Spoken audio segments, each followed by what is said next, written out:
讲到元宵伫平湖是用乞龟来庆祝元宵，每一间庙拢有无共款的特色。像这行人无灵殿的，今年除了做这个8800斤的米龟以外，信众若跋杯，阁有机会将5公斤的龙虾拎下登去。另外，伫马公市这个文和祖师庙办这个乞龟的嘉年华，准备800套的平安龟的纪念币，要送予信众。 车大型米龟插伫庙中央，这只龟是由8800斤的米贴起来，看起来真壮观。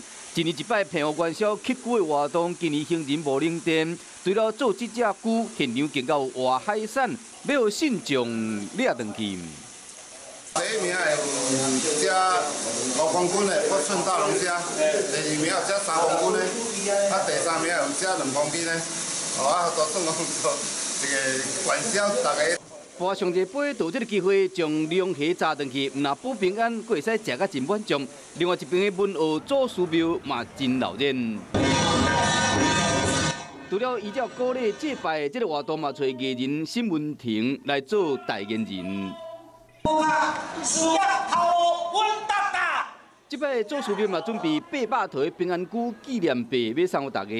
暗时，佫会使到现场欣赏花灯，陪伴大家热热度过元宵。